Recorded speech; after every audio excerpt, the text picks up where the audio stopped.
Hello everyone, 91.2 FM hello Banaras से मैं हूं आपकी अपनी आरजे अमीशा और आज हम आ चुके हैं पंडित दीनदयाल गवर्नमेंट हॉस्पिटल में डॉक्टर एस.के. शाही से बात करने बच्चों की इम्यूनाइजेशन और वैक्सीनेशन से रिलेटेड महत्वपूर्ण टॉपिक्स पर, और साथ ही हम बहुत सारी और भी जानकारियां इनसे जानेंगे। तो चलिए अपनी कॉन्वर्सेशन स्टार्ट करते हैं। सर, सबसे पहले स्वागत है आपका हमारे एफएम पर। Thank you. और सर, वैक्सीनेशन को अगर हम परिभाषित करें, अगर डिफ़ाइन करें आम आदमी के समझने के लिए, तो वैक्सीनेशन का जो प्रोसेस है वो क्या है? To immunise the patient against so many diseases, we just immunise the patient. मतलब टीकाकरण जो है उसको रोगों से बचाने के लिए एक सुरक्षा तंत्र है जो कि बहुत ही आवश्यक है बच्चों के लिए, उसको जान बचाने के लिए, गंभीर बीमारियों से बचाने के लिए। जैसे कह सकते हैं कि जैसे बाहरी बॉडी को बचाने के लिए जैसे हम जैकेट्स पहनते हैं, वैसे ही कुछ ऐसी चीज़ें होती हैं जो हमारे इनर फ्लूइड्स जो होते हैं उन पर अटैक करती हैं, तो उनसे जो वैक्सीन है वो प्रोटेक्ट करती है। यस।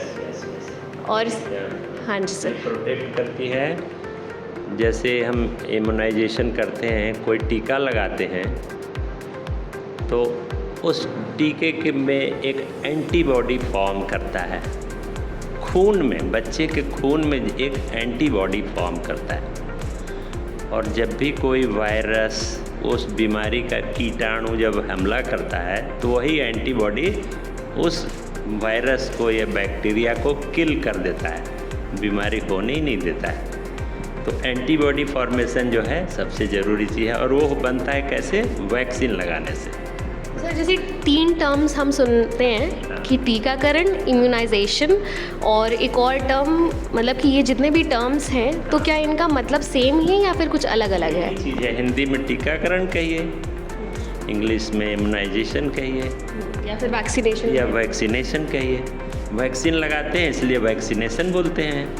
चूँकि इम्यूनाइजेशन बच्चे को इम्यूनाइज कर रहे हैं अगेंस्ट सर्टेन डिजीजेज, इसलिए इम्यूनाइजेशन बोलते हैं इस प्रक्रिया को।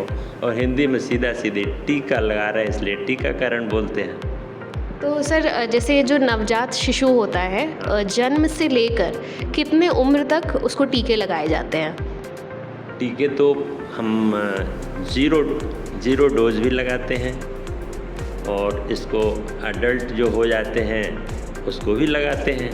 बट यूजुअली जीरो डोज जैसे लगाए 5 इयर्स तक लगाते हैं। कुछ अब 5 इयर्स भी जो भूले भटके एकदम कभी नहीं आए, एकदम जैसे नहीं होते, लापरवाह गार्जियन होते हैं, उनको टीका से कोई मतलब नहीं, ना जानकारी है, ना इतनी जो है उनको केयर करने का बच्चों का है। एकदम से जो छूटे हुए हैं उनको भी हम लोग टीकाकरण लगाते हैं। जैसे टेटनस का टीका लगाते हैं ना, हम लोग एडल्ट को भी लगाते हैं। इसी तरह से AR भी लगाते हैं। आप देखे होंगे कि कुत्ता काटने के बाद जो टीका लगता है वो तो किसी भी एज में लगा सकते हैं। इसी तरह लेकिन बच्चों में टीकाकरण जो होता है यूजुअली बिलो 5 इयर्स में होता है। और सर, कौन कौन से इम्पॉर्टेंट जो वैक्सीन्स होते हैं वो इन 5 साल की उम्र तक लगते हैं? इम्पॉर्टेंट में जैसे कि हो गया BCG, oral polio, hepatitis B।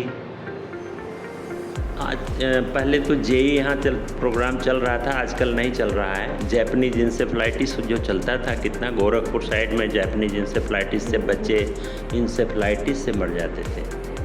तो JE का प्रोग्राम अभी जो है रुका हुआ है, नहीं चल रहा है।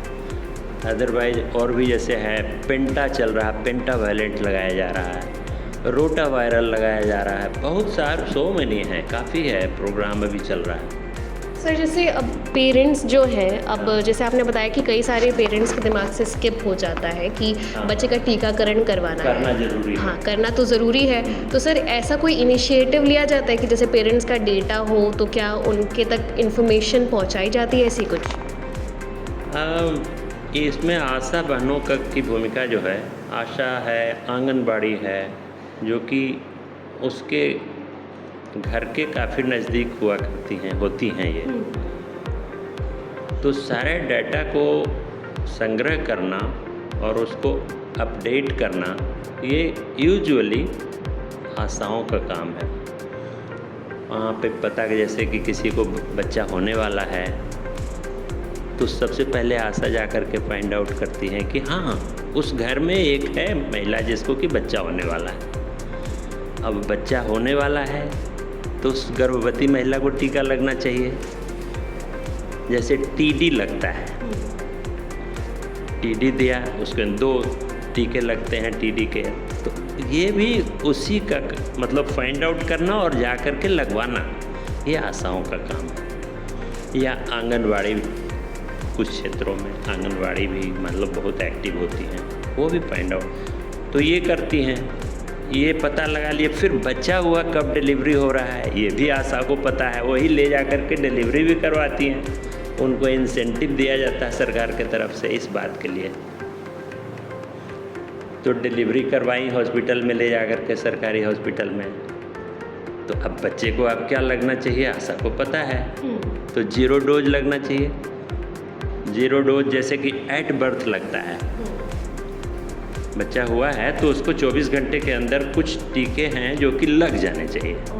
ठीक है, तो आशाओं का ये है कि जा कर के देखें लगा कि नहीं। गांव में जहाँ भी वो आशाएं रह रही हैं उनको इसको असर्टन करना चाहिए कि लगा कि नहीं।